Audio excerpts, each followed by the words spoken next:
সরকারি চাকরির ক্ষেত্রে বারংবার একটি গুরুত্বপূর্ণ চ্যাপ্টার থেকে বারংবার যে কোনো রকমের কোশ্চেন এসে থাকে। সেই চ্যাপ্টারটা হচ্ছে লাভ ক্ষতি। এই লাভ ক্ষতি চ্যাপ্টারের মধ্যে এই অঙ্কটি হচ্ছে একটি গুরুত্বপূর্ণ অঙ্ক। এই অঙ্কটিতে কি বলেছে চলো দেখা যাক। অঙ্কটিতে বলেছে 90 টাকায় একটি খেলনা বিক্রি করে একজন দোকানদার তার খরচের এত অংশ লাভ করেন। সে যদি 96 টাকায় খেলনাটি বিক্রি করে তাহলে তার শতকরা কত লাভ হতো?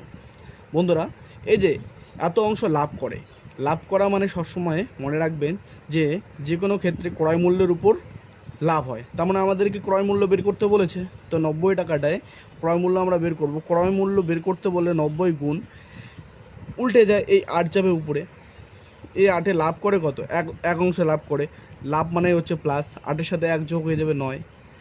এখন আমরা কাটাকাটি করে দেবো, 9 10 90।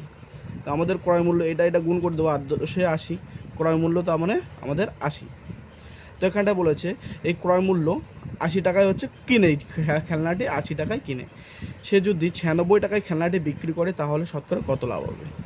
বন্ধুরা, বিক্রয় মূল্য থেকে ক্রয় মূল্য যদি আমরা বাদ দিই তাহলে আমরা লাভ পাবো। তারপর বিক্রয় মূল্য কত আমাদের? 96। 96 থেকে যদি আমরা ক্রয় মূল্য কত বের হয়েছে? 80। 80 যদি বাদ দিই আমরা লাভ পাবো।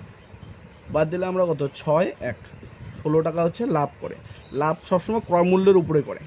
তা 80-তে হচ্ছে কত লাভ করে? 16 টাকা লাভ করে। শতকরায় কত? শতকরায় বলেছে এর জন্য 100 গুণ। তো আমরা কী করবো? 0 0 কেটে দেবো। 8 দিয়ে 8 দুগুণ 16, এটা গুণ করে দেবো 10 দুগুণে 20। তাহলে 20% আমরা কী করি? লাভ করি।